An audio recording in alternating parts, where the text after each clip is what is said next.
episodio de el podcast Los Vatos Parallel.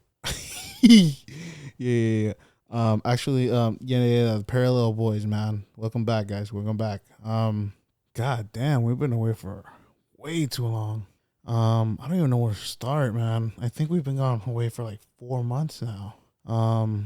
You know what? And it's just gonna be me today, actually. So it's not the full parallel experience, but I will tell you, you will get a turkey in there, once in a while. Lalo's feeling under the weather right now. He fucking started out the year with a bang, huh? Mainly the reason why we stayed away for a while is because around the time that Lalo got a new job, it's not all his fault. Don't blame him, you know what I mean? But at the time, he had just gotten his job, and his schedule is pretty fucking hectic. Like, it kind of occupies the whole day for him. So at that time, we were like, hey, you know what? Just focus on your job right now, and we'll figure out a way we can get back into the groove later. And, and then by the time we wanted to get back into it, it was already kind of like holiday season-ish. So we're like, fuck it, let's fucking get that holiday in, you know what I mean? And then one holiday led to another, and then to the other, and so on, So mainly that's the reason. Again, not his full fault. It was kind of like, it was good to be away for a while, just to kind of soak it all in, life and shit. But man, so much has happened this past fucking couple months. I don't even know where to start, man. It's just like, damn. But first and foremost, it was Lalo's birthday. So give him a fucking happy birthday. His birthday is in December. So that was a fucking good day. They invited me out. I actually went, which is kind of weird. I usually don't go out to these occasions, even if it's Lalo's birthday. Low key, it was on him, so I couldn't say no. You know what I mean? Like, sometimes the birthday boy gotta pay, on his birthday. But it's like, hey man, like, I got you next year kind of thing. It's that kind of occasion.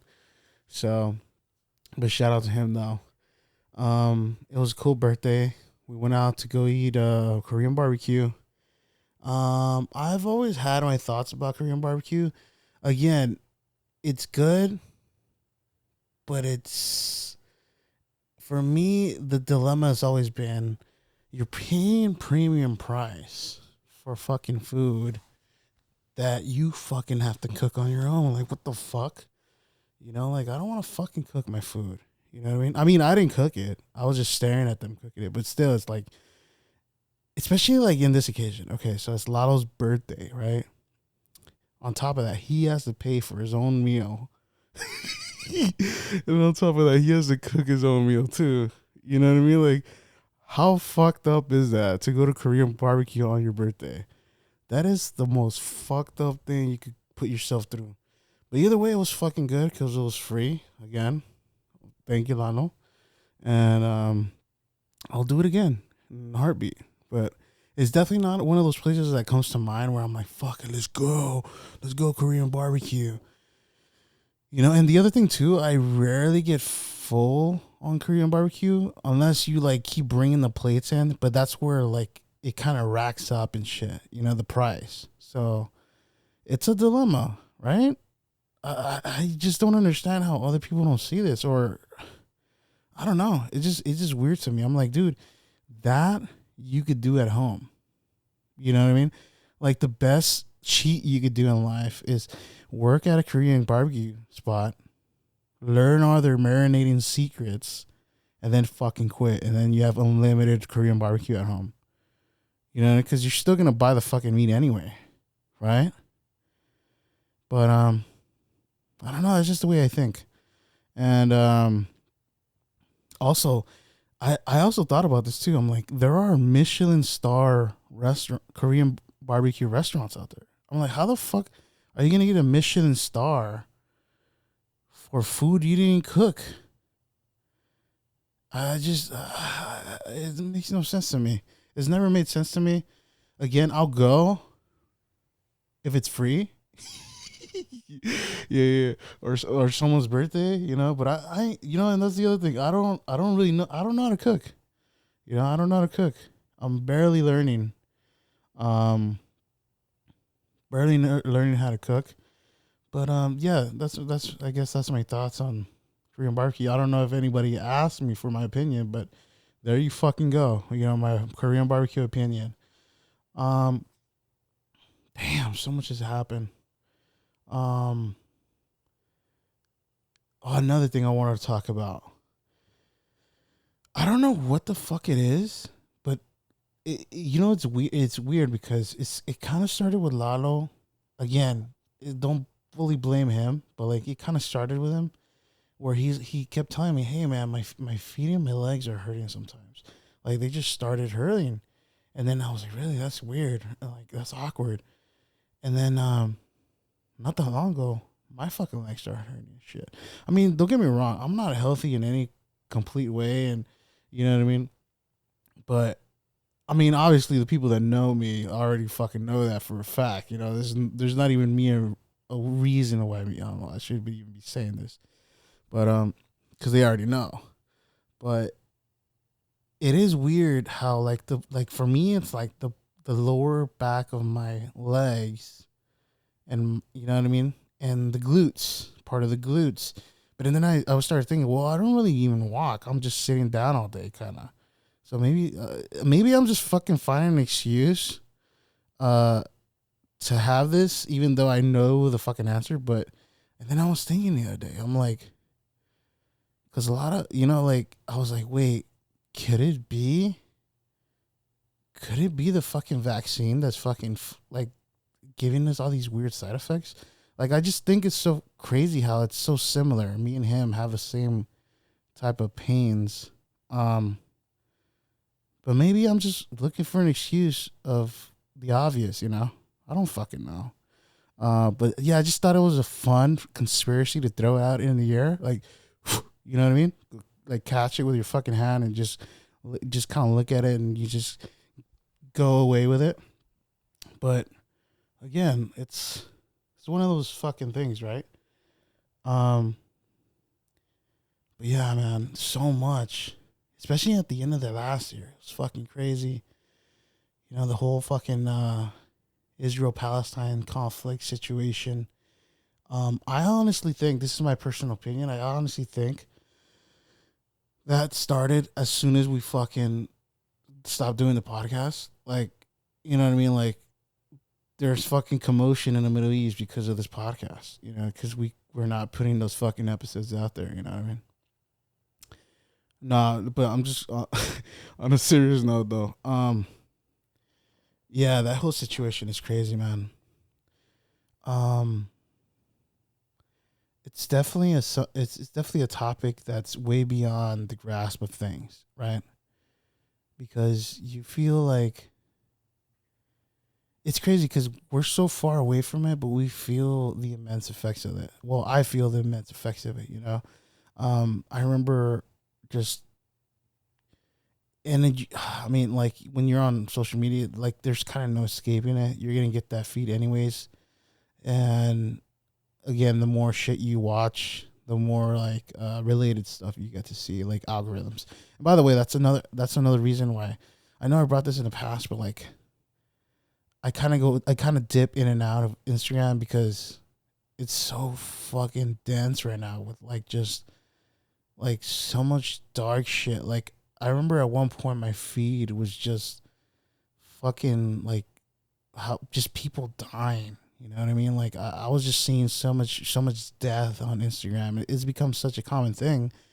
But and then I was thinking the other day, when I was younger, especially like in high school, it was kind of like a trend back then. Even though like a trend, yeah, the word trend existed, but like in a different sense. But like now, if you say a trend, it's the first thing you think about is social media, right? But it was almost like a trend back then of watching like crazy shit like that. Like like crazy fucking videos of people dying, like decapitations, people getting like mauled by bears or animals, and like fucking people getting ran over by trains. And like there used to be tapes like this. It's called like, I think one of them was Faces of Death and other stuff. And I remember there was just all these videos floating around, and just people just wanted to show you. And then I realized, oh fuck, like you saw this, now you want me to be fucked up, you know? But just even back then, like you just watched it because you're like, wait, and then as soon as that certain thing happens in the video, you're like, holy shit, I just saw somebody fucking die. And that's what Instagram has become. And it's crazy because not too long ago, Instagram was like the cleanest. Well, it's not the cleanest, but I mean, it was harder to put shit like that up there. But I think it just comes down to the amount of people, right? The amount of people just coming into that fucking app all day. And now I'm even starting to see like way more nudity and shit like that. Like more shit is just getting by now. And the subconscious can't take that much. Well, now my subconscious, you know, that's a lot for a turkey subconscious to take in all at once. But going back to the conflict, it's a crazy situation because, you know, that's been going on for years upon years, you know, years upon years. And the root of it is religion. I'm not against religion. If anything, I feel like religion, you know, it's hard to put into an explanation because it's something, again, like it's almost like you're trying to explain something divine to someone, you know? And even though someone structured it into a religion, a tangible religion with these passages of time that have meaning, that have encoded meanings for you to decipher, you know, and to find your own path in life kind of thing. But it's almost like an excuse for other countries to intervene in this situation and to create, like, again, it sounds weird without going into a conspiratorial type of a mode, but it does feel like that. Like, especially with Ukraine and stuff, although it's not similar, it's similar underneath, meaning the mechanism that drives war, right? And you realize how war is profitable and how companies make money off of war. You know, there's so many companies that generate weapons of destruction, and they need people to sell it to.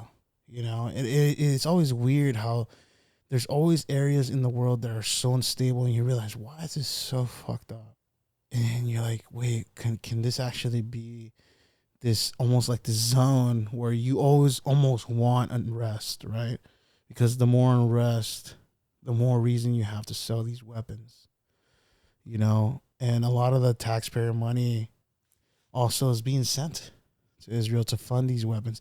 So it's almost like if you really look back, it's like an infinity.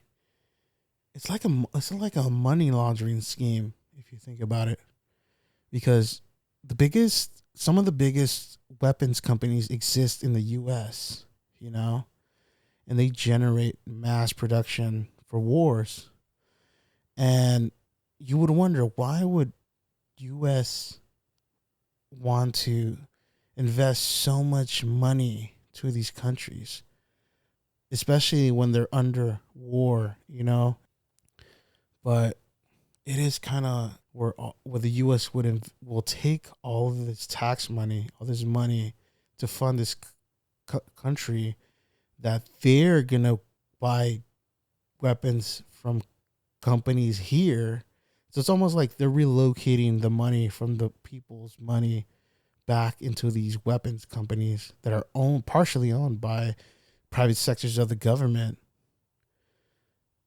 Or these companies are owned by people in the government or people involved with the government. So they're like, well, we could funnel the money from the U.S. if we have a war. This is why, like, a lot of people say like, well, why don't they cease fire? Why don't they cease fire? Why doesn't the U.S. do anything? Because why would they stop influxes of money generating back into these companies? That these people, like, there's people in there's a person in Congress that owns so much fucking shares in a fucking weapons company. Like, and it's not just that guy. It's like there's so many of them. And then you wonder why, like, all these people, it's almost like they all decide not to say anything. It's fucking weird. And the same thing with Ukraine. The whole thing with Ukraine was like, the whole Ukraine thing was weirder. I'm not saying the Palestine-Israel conflict is not weird at all, but the Ukraine was weird because BlackRock, one of the biggest companies that holds real estate here in the U.S., made a deal with Ukraine that after the war, they would help rebuild Ukraine of all the destruction, a reallocation of money. And it's fucking weird. It's like this fucking perpetual machine. I don't know, man. What's happening in Gaza? I mean, I just feel like there's no comparison. You know what I mean? Because you got to realize like the vast difference between both countries, if you want to call them a war between two countries, which is crazy because the Gaza Strip, like Gaza is just the Gaza Strip. It's 25 miles long and like 5 miles like across, I think, and then 25 miles long, which is it just seems like it's fucking Santa Monica or some shit. You know what I mean? Like it's like if you were to go down to the fucking beach in LA, you know? I mean, it's probably longer than that, but still, it's like, it's insane to even call it that. And, you know, even the whole situation of how it started looks a little bit weird to me. You know, here you have Israel with the country with what is considered to be one of the top 4 intelligence agencies in the world, that they'll know what happens within a fucking minute of something happening. You know, and the way they have everything set up at the border, which is insane. Like, they literally just fucking have a whole wall against Gaza. And apparently the fucking wall goes even like into the ground, that from the Hamas militant group went into Israel and attacked for 6 hours. How the fuck did Israel not even know that? Like, for 6 hours, this happened? And either way, even if it was in the furthest part of Israel, like, I feel like they have the superior equipment to get there, like, at least within fucking 2 minutes, especially with a fucking jet fighter. Like, it just made no sense that you let this happen for 6 hours without any response of anything. It almost feels, again, going down a conspiratorial route, it almost feels purposeful. Like it's on purpose. But yeah, let's change topics for a bit. I mean, again, it's a crazy subject to start off with. But I just feel like, I know we see the surface of things, but there's definitely inner motives in a lot of these catastrophes. And it makes you wonder, like, who's really at play at this, you know? Because it seems too obvious sometimes. It almost feels like it's almost laughing at your face. Like, yeah, I know that at the surface this is geared by religion. And I only say that because the whole thing is that Israel claims that there's a big part of the Levant area in the Middle East that belongs to them, rightfully, according to God, you know? And that's a whole other thing, you know, and it gets deeper. And of course, it gets weirdly more conspiratorial. And what's weird is a lot of the conspiratorial parts about it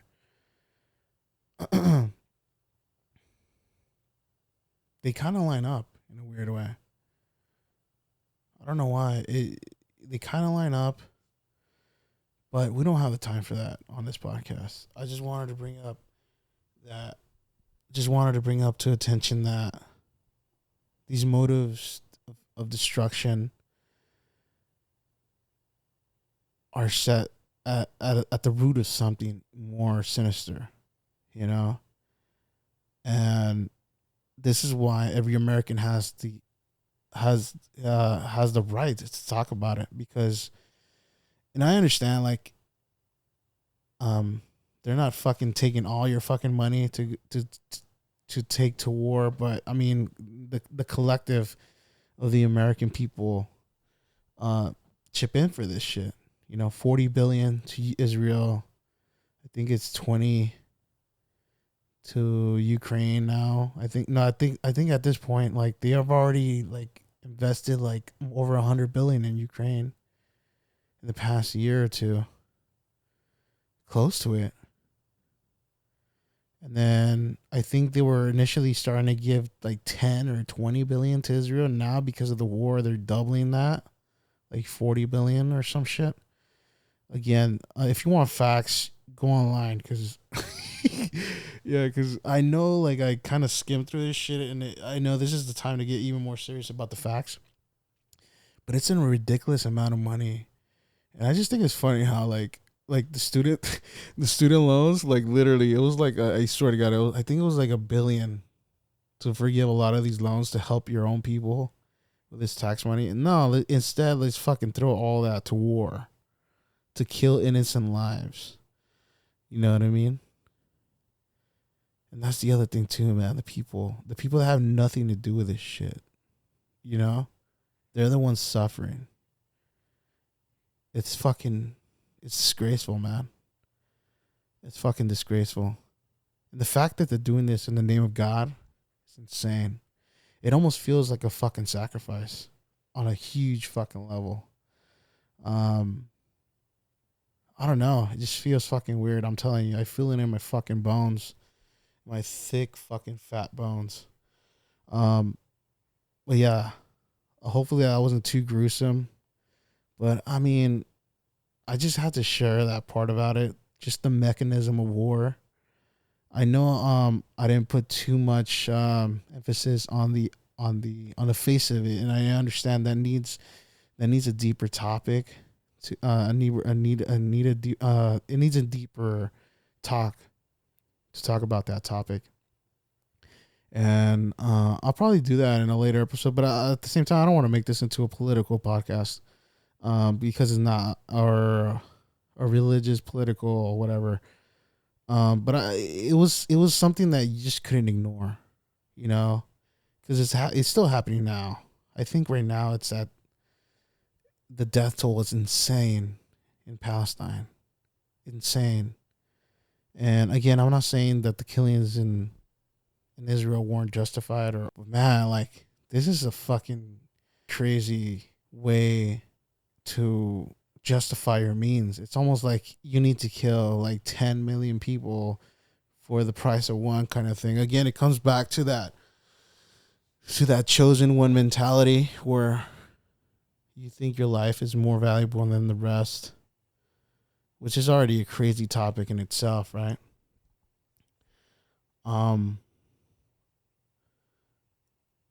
Yeah, it's insane just to think about it. Speaking of the end of the world, though, I did see a movie on Netflix called Leave the World Behind. So I thought I'll give you a little review on it. And I'm not gonna lie, I was really rooting for this movie. Like, I really was. Like, this is like the first movie I've watched like fully from like the beginning to end in a while. Cause I don't know, I tend to have, like, I don't know if it's fucking ADHD, but like I really do think it's all that fucking scrolling on Instagram. But my attention span is really low. So like, if I get into a movie, for some reason I gotta pause it, go through fucking Instagram, because I feel like I'm missing out on funny reels. So and then I just ended up not watching it. And that is even worse with shows. For me, that's unless it's something like I've been waiting for a while. But this movie is the topic is the end of the world. It's kind of like a situation where, if people were to invade the U.S., what's the first thing to go out? And fuck it, I'm gonna kill it for you because I know either you can watch it or you're never gonna watch it. So fuck you. You know what I mean? But it's about in the world. It was about the end of the world. It's a thriller. You find out step by step, like it's a family that goes out into, like, let's just say the Hamptons, something like that, close to the city but away. It's a thing up there. They're at the beach, and this fucking ship, the ship liners, I think that's what they call the cargo ships, right? The ones that carry all the fucking cargo. They're at the beach, they're chilling, and then this fucking boat keeps getting closer and closer, and then to the point where it eventually crashes on the beach, and they're like, "What the fuck? What's going on?" That's the first sign. They start realizing something's weird, but they don't investigate into it, which is weird because you're like, "Wait, this ship, like this Titanic sized fucking boat crashes right in front of you, in front of the beach, right in front of you," and you're like, let's brush it off and go back home." You know what I mean? Like they just fucking do like keep going on like nothing ever happened. And then the first night, this guy with his daughter comes by, and she's like, "Well, it's late, and like, who are you?" Like, "Yeah, this is my house. I'm the owner of the house. I'm the one that rented that Airbnb'd it to you." And she's like, "Okay, but what do you want?" Like, 'cause she was very defensive. She's like, "Well, our car broke down or something, and we can't get back to the city, blah blah blah." And at first it was weird because, like, well, why is he telling us? But and then, like, long story short, later you find out he was an important guy that talks to important people, and later you find out he's like a Nobel Prize winner. So I think he's a theorist, so he would come up with situations of why, how things will come to about in the future. It's almost like a professional, I don't know, like someone like that would theorize certain scenarios for humankind or some shit like that. And then all this weird shit starts happening, and then it comes in steps, and then they start to realize that all this shit has started happening. They don't know if it's solar waves that's fucking with everything. They don't know if it's EMP that took out the grid. Then they start seeing like these drones throw out flyers like "Death to America," and then so they don't really know if it's a psyop. They don't know if it's an invasion. But and then speaking of the drone part, apparently this is something you find out later in the movie. There's another drone on the West Coast, doing the same thing, but instead it was in another language. And then the language they got on this side was Arabic, I think. And so you don't know if it's psychological warfare, and later you find out it's almost like a doomsday countdown type of movie. And then I was rooting for it because it was building up really fucking good. But and then at the fucking end is one of these fucking stupid ambiguous endings. I fucking hate ambiguous endings, especially in movies. Like, unless you're hinting, like really, really hinting for a part two, ambiguous endings are the worst for a movie. Like, because if for a movie, it's like a book. You want to end it. Like, give me an ending. And I think the problem is that they try to root these movies too much into the reality of things. In this, I guess it made sense because they want you to think, what would you do possibly? Like, how would this... they kind of leave it to the viewer, like the ending is up to your interpretation of what it will become after that. But still, it was like, yeah, it was a movie from the perspective of people that didn't know anything that was going on. But that's kind of how you feel at the end, which you kind of feel ripped off as a viewer because, I mean, again, this is on Netflix, but so it's in your subscription. But like, if I would have watched this in the theater, I would be pissed. You know what I mean? Because you want a fucking ending. Like, I know it's fantasy, even though it's rooted in possibilities and reality, but I want to know. I want a good ending. I just don't want to see a stupid ending for one of the characters' arcs, which you do see in this movie. But you want an ending for a movie, and a lot of these movies lately have become very ambiguous at the end. Like, they give you an ambiguous ending because I don't know if they're trying to come off intellectual, like, I'll leave it up to you. And I get it. It works with certain types of scripts, certain movies where you could just leave it up to the viewer. But it's but not with every fucking movie. Every movie I want to see, you want to see your characters struggle a little bit, start from the bottom. Now you're here, you know. And you want them to get over something, you know. Um, um, Go through something very intense, dramatic, and then come out on top at the end and just, what the fuck happened to those movies, man? Like, a lot of those movies, I don't know, they're kind of just, are they done or am I watching the wrong movies? But yeah, it gave me fucking blue balls because I was liking the build up. It was a good build up. It was a good thriller slash mystery, And then at the end, it's like it was so unsatisfying. And then they just go to fucking credits, and I'm like, really? That's it? You know? But I guess that's what you get. Um, Another movie I want to talk about was The Creator. Um, I don't know. This is another movie that pissed me off. First of all, the overall the overall AI story about it was pretty generic and boring. Like, there was nothing new about it. There's nothing revolutionary about it. It's just generic AI type of shit. And at this point, since we are sort of already in the cusp of the beginning of the AI age, I'm like, we're kind of there already. So it's like, it was pretty boring.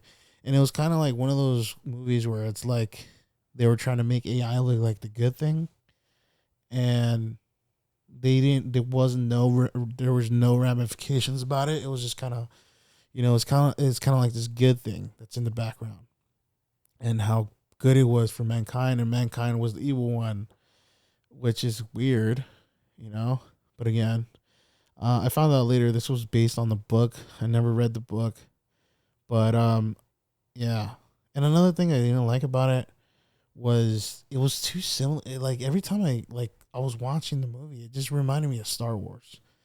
I mean, this is the same director. I don't know if he directed it with somebody else or he wrote it or directed it, but I knew he was involved in Star Wars Rogue One, which is really good for Star Wars though. And then I watched this movie and I'm like, dude, this movie's identical in like like like the costumes, the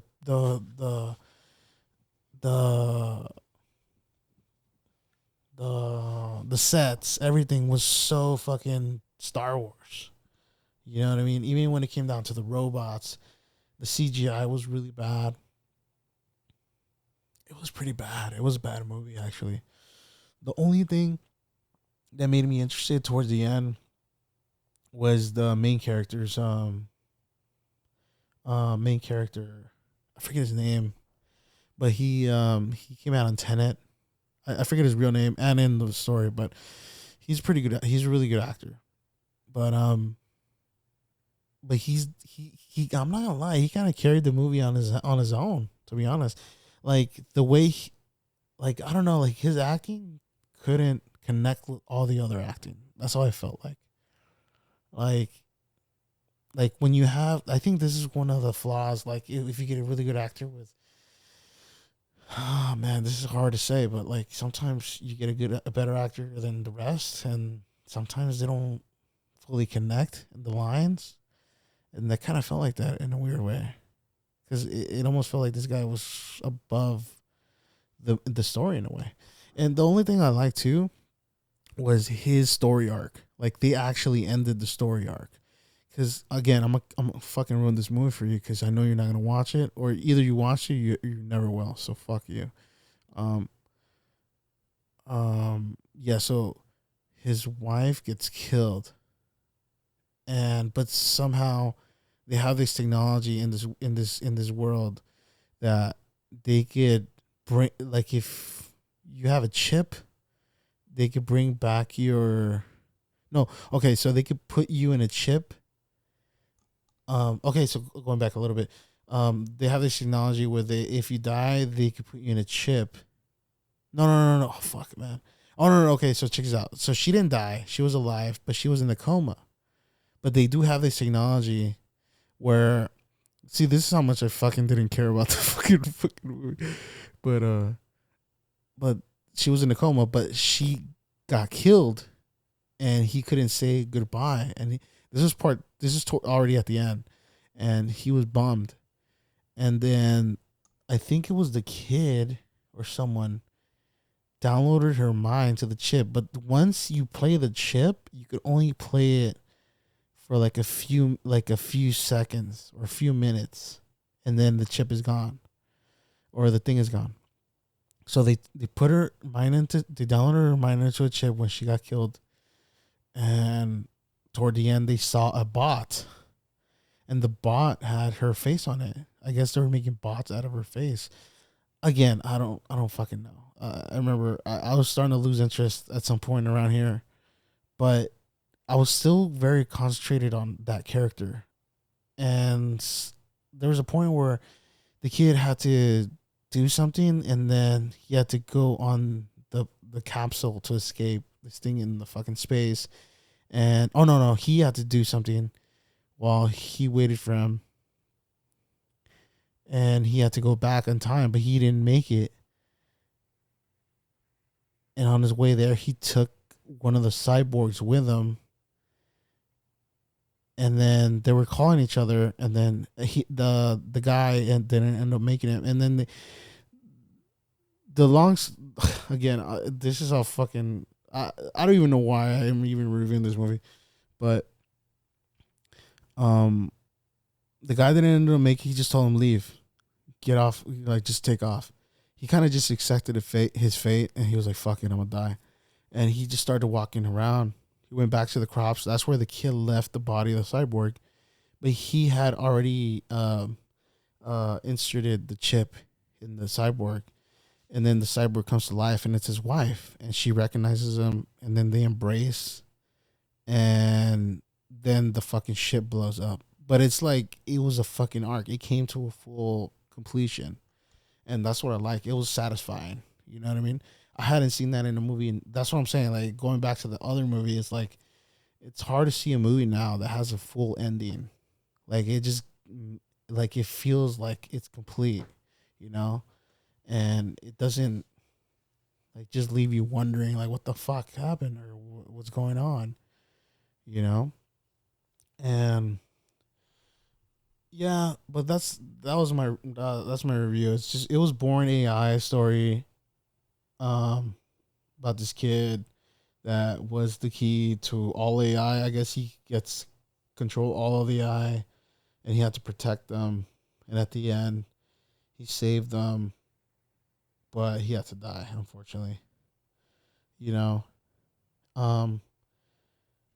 Yeah, so fucking Rebel Moon sucked ass. I mean, in my opinion, it just wasn't fucking, like, interesting enough, unfortunately. You know? In other news, resellers buy out all roscas at Costco's in Mexico, causing fucking frenzies, dude. For regular customers, apparently, I don't know what they're called, resellers. I mean, it makes sense though. I mean, a lot of fucking businesses go buy their shit at Costco and then resell it for more or whatever. But apparently in Mexico, there was people like buying like shit ton of roscas, like a shit ton. Like they would fucking walk out with towers of that shit, and and they were allowed. Actually, I was surprised that there was no limit in Mexico of how many roscas you could buy. I guess for them is like as long as we're out of it, doesn't fucking matter. Um, so they would buy them all and leave regular people without any, and then the regular people were just pissed. They're like, "What the fuck? Like this guy is literally taking like fucking 20 of them at one time and leaving the rest people." But it was crazy because it's like it became an issue. Like, but the main thing was that the resellers were selling them like I think like 4 or 5 times the price. So if you would find those sellers somewhere posted somewhere around town or wherever the fuck they're from, like they would sell them 4 or 5 times the price, the regular price, and at the same time, what there was videos later showing that by the end of the day, because I guess rosca. Well, let me explain. Now, rosca is like it's a bread. It's a traditional bread that's created for the every 6th of January, which is supposed to be the day the three magi kings come to see Jesus, right? And I mean, this is the whole lore for that day. And they're supposed to shower him with gifts, pretty much anoint him in a way. Um, but in the Mexican tradition, it's like it's supposed to be the day. Uh, everybody's supposed to look at get their gifts, but instead people just do it on Christmas Eve instead. They're like fuck waiting, we can just do it now. But that's supposed to be the actual day, the January 6th. That's the day of the Magi, um, los Reyes Magos, they show up to see Jesus for the first time because they find out about him. But there is this tradition in Mexico. I'm pretty sure it's pretty wide in Latin America. I'm not completely sure about that, but I know for sure Mexico, um, and some parts of Central America, they make this bread called la rosca, or rosca. It's this circular bread. It's pretty much a coffee bread. Yeah, it's I don't know how else to explain it, but yeah, it's decorated with like gummies and like it's supposed to be a bread to enjoy with like coffee and shit. But the point is when you buy a rosca, it's a big. It depends how you buy it. I think now they just sell them like a loaf, but back then it used to be circular. But the point is, you would invite all your family and friends to rosca. So you would buy the rosca, then you make some coffee or whatever, or some hot chocolate, and everybody would get a piece. And the thing about the rosca, it's made with like this little. I don't know if it's supposed to be baby Jesus, but it's like this white figure, like white little baby figure, and they put it in like different sections of the bread. So whoever gets a piece with that little figurine, but if you get that, you've been picked. That you're supposed to like prepare a meal for everyone.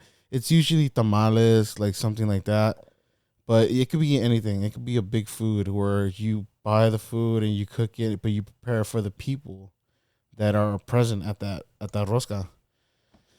And but yeah, it's a tradition, and it's only for that one day. So again, going back to the resellers were like stacking up like crazy, and like towards the end of the day, there was other videos. I think it was the next day where I saw this video where this lady was passing this dude, and she was like, "Oh, look, it's at the very end, and this fool still has a whole stack of roscas." And this fool, I'm not gonna lie, in the video, he kind of looked sad. He was just like looking around, but because the crazy thing is like he's gonna have to throw that away.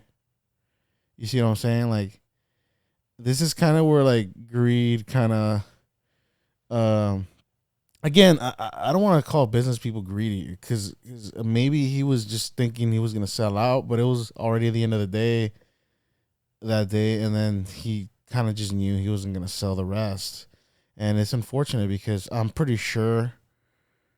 I'm not saying he might have thrown it away, but it was so much to the point where I think he might have thrown it away.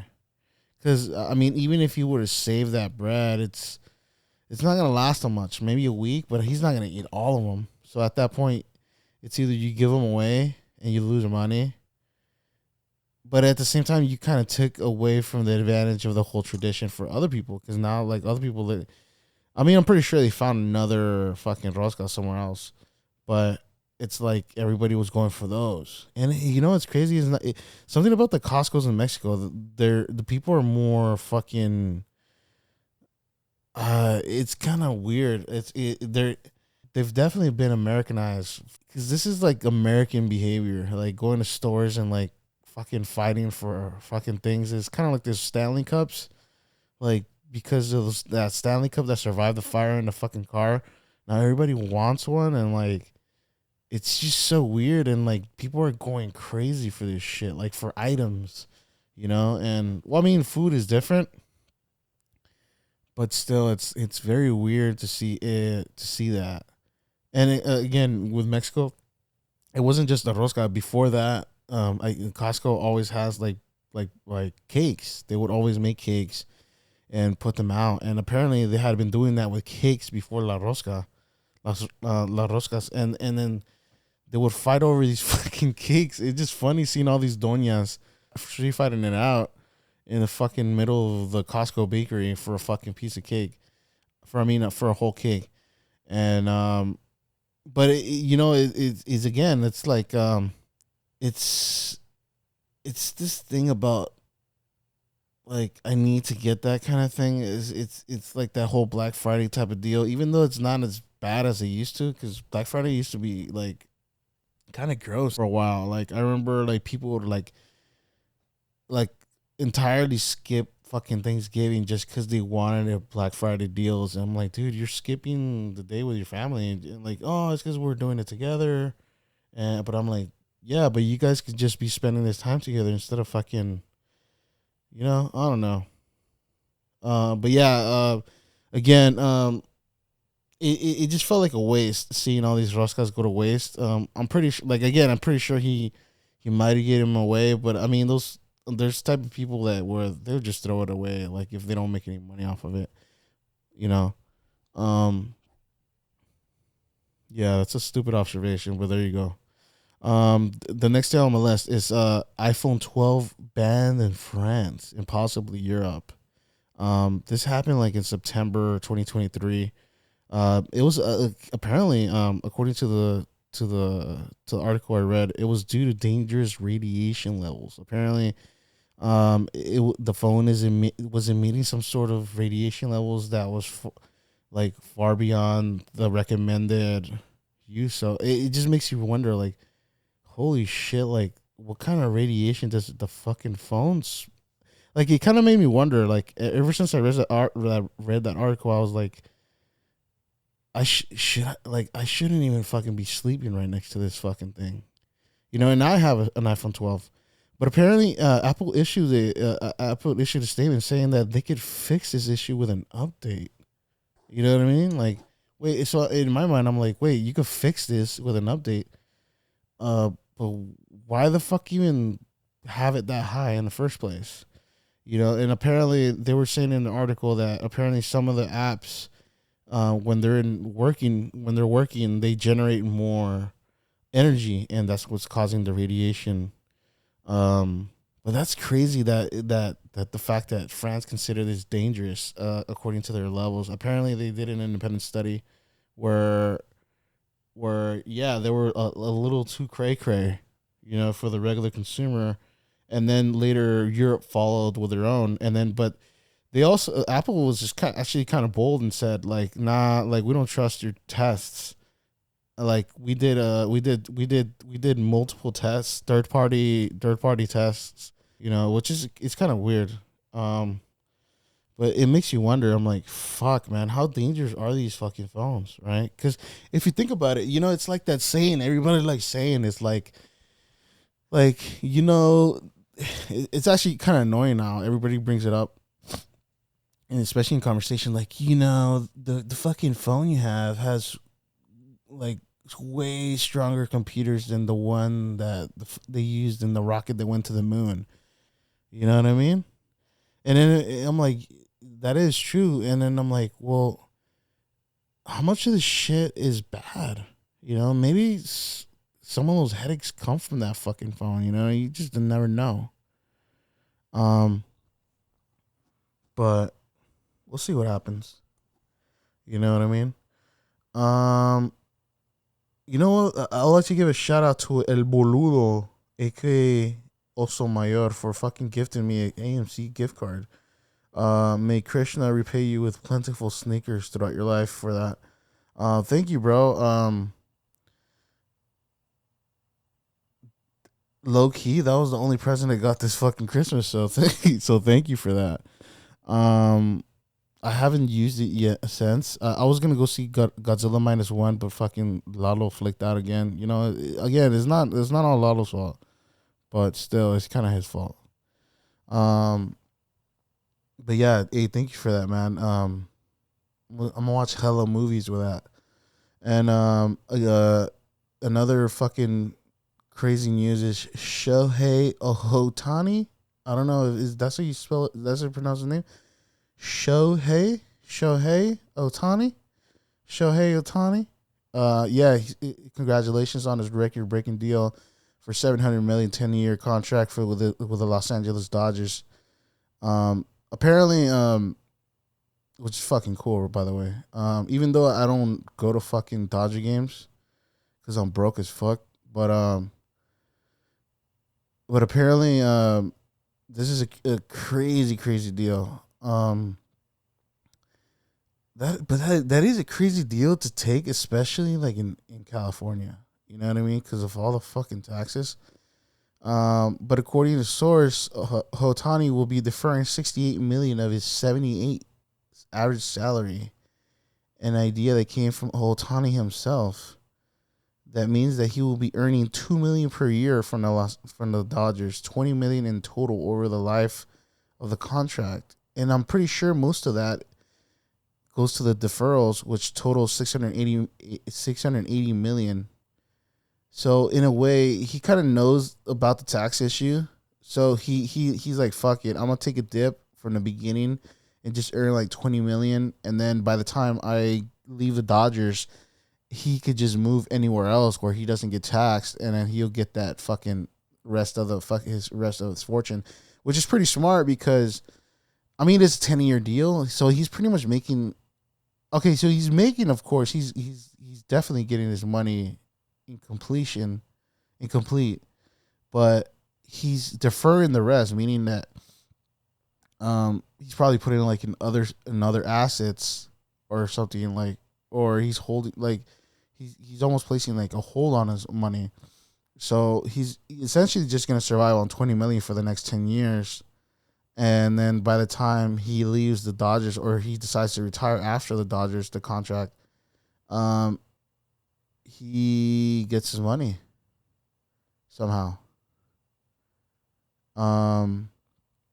Which is pretty crazy. I mean, how these deals work. Because I was like, man, that's a massive deal. But to take that in California is kind of insane. But it makes sense now. It makes a little sense, you know. That means you'll be earning, so $20 million in total over a lifetime. And the collective bargaining agreement says that no restrictions and money can be deferred. Interesting. But that is a lot of fucking money for a fucking baseball player, you know. Well, shout out to him though. You know, I was looking at his accolades earlier, and on Wikipedia, and they're pretty impressive, man. This guy is he has medals. He has medals in baseball. This is like a grade A athlete from the beginning, you know, like those people that are just grade A athletes. He's just athlete his whole life, which is fucking awesome. But apparently, another thing too, the Giants had offered him a similar deal. They don't say how much, but they say it was close to what he got for the Dodgers, and they were willing to pay him for that. But he apparently went with a better team, you know. So shout out to him. And the other thing too, like the fucking New Year's Day earthquake in Japan. It's crazy. As soon as the New Year hits, a fucking massive earthquake. I think it was 7 point something. And 7 point something, that's insane. But you know what's crazy? I think it was like a month or two before that. There were signs in California, in the California coasts. There was a video on Instagram where a bunch of people at the beach, I think it was Seal Beach or Huntington Beach, one of those beaches. Apparently they were experiencing like crazy waves that were coming too close to houses and land, and which they thought it was awkward, but I mean, it's weird if you think about it. Like all these fucking like the weather has insanely changed around the world. You know what I mean? Like it's insanely changed within the past year. And again, I don't want to fucking be I don't want to say that, I don't want to bring up that fucking what's it called, climate change is a thing, but it kind of seems like it. A lot of these places are experiencing strange weather behaviors. And again, I'm not. It's weird that I'm linking the California waves, the big tidal waves that were coming close to like to the city or whatever, but this was like months before the earthquake, and then the earthquake came. And then, so like, it's almost like the whole fucking Pacific was kind of going through this shift or something. And then fucking Japan had it on the first day. And apparently Japan went through some crazy shit on the first couple of days of the new year. Apparently, there was a couple of incidents. There was the earthquake. Then there was this lady that went crazy on one of the fucking trains and started stabbing people like randomly. She just fucking lost it. And then there was this other instance where a big building in Tokyo caught fire, and like a massive fire.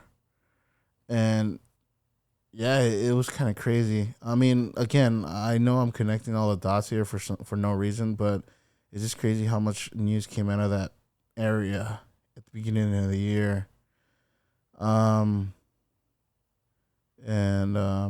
Yeah, crazy behavior. Again, like I still think there might be a connection with California weather to the Japanese earthquake, even though I don't think I've ever heard anything about anything happening in Hawaii. So it's a long way. It's a long way. But still, like, since they do consider the whole Pacific almost like they call it the Ring of Fire, which is it's supposed to be wherever the coasts are, wherever the coasts are. Apparently, it's all like active volcanoes, and apparently that causes a lot of friction and alongside the Pacific Ocean. Again, if you think I'm talking out of my ass, then feel free to fucking unsubscribe, please. Yeah. This is all about fucking. By the way, I picked up this podcast from yesterday because I knocked out. I was fucking sleepy. So so in the middle of the podcast, if I sound like I'm dozing off, it's because it was late and I was sleepy as fuck, and I just stopped the podcast and I went to sleep, and then I picked it up back today in the morning. Um, and oh yeah, the other thing that happened this New Year was this is what's fucking being said online. Apparently, there were supposed interdimensional alien sightings in fucking Miami, in the Miami Mall at the beginning of the year, which is fucking crazy. Apparently, they were saying no, it was a bunch of kids just shooting firecrackers or some shit. But what has a lot of people in fucking debate is like, apparently, there's a lot of videos showing that they had like over 50 squad cars just in that one concentrated area. So again, I'm not saying it's not that. I'm just saying like, um, the thing I think is like they just thought it was a shooting, but apparently there's a lot of witnesses that are coming out and saying like no, like they saw something else there, which is weird. They're like, we saw two figures that I mean, I'm going off of fucking witnesses based off Instagram, so it's not gonna be solid. But I mean, the point that this became a story is the interesting part. That apparently people kept seeing these two figures that kept looking like they were shifting in and out of reality, and you know what I mean, like.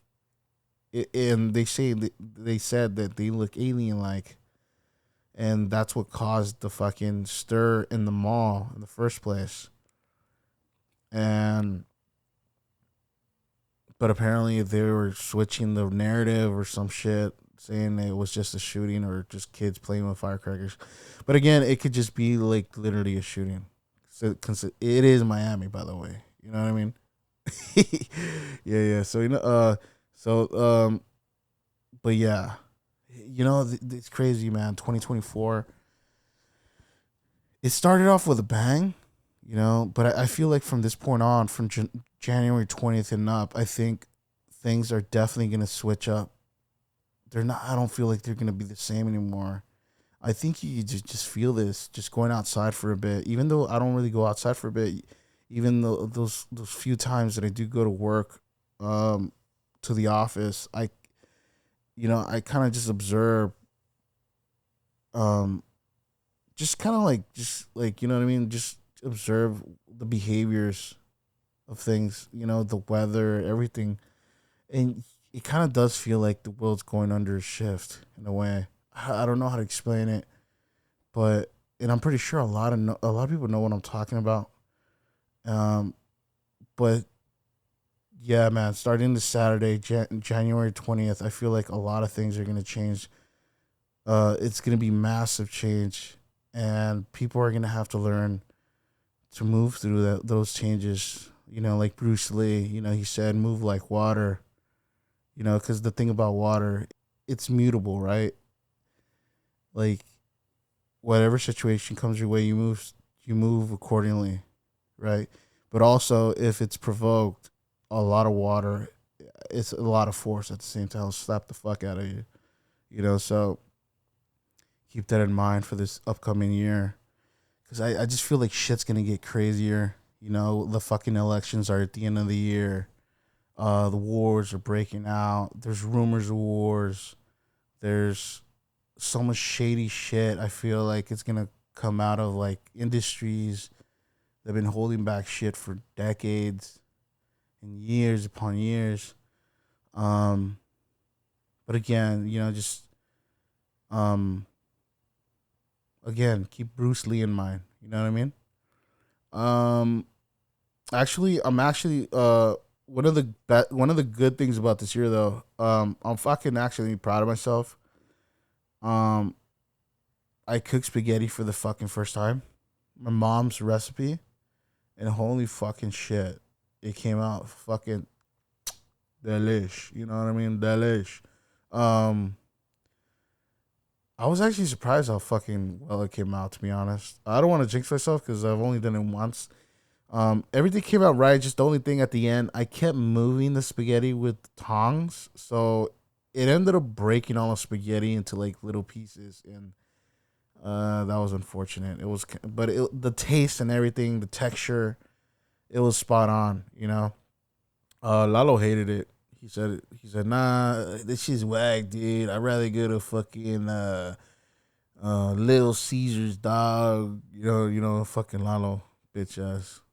Nah, but shout out to Lalo, man. Wish him best of luck. Hope he feels better soon. Hopefully he can get back on this podcast again with the homie. And yeah, man, this podcast, it's hard without the homie, you know? It's hard to, bounce back ideas and shit, you know what I mean? It's just a boring ass podcast without the Lalox, you know what I mean? So shout out to him. And also shout out to the GOAT Francisco, aka the Immortal from 8 Day Letter Podcast. He's been keeping me entertained and with these chilling paranormal stories. And I love the fact that he's made the episodes longer too. So check out his podcast, 8 Day Letter Podcast. It's just all paranormal. I'm telling him he should invest of like going to places like in actual places and just getting to know the stories like up hand. But I know that's just going out of the way. But hopefully in the future he could take some of that approach. And but that'll be cool if he could bring on some guests that know about this paranormal stuff or they've been through the paranormal stuff. But right now, he's taking the narrative approach, which is really good. And I love the fact he made them longer. They're like 30 minutes now, and they're really fucking cool. You know what I mean?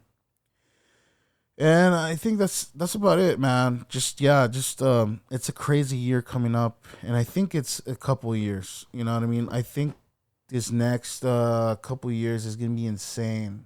I really do feel like a lot of shit is just gonna get stirred up, and hopefully for the best, but also for the worst. It's a lot of shit that governments, companies have been holding back for years. A lot of that shit's gonna get exposed. But yeah, and then for yourself, you know what I mean? Try not to avoid the obvious. If there's something you want to do in this year, do it. Yeah, this is coming from an inspirational fucking little fat turkey. You know what I mean?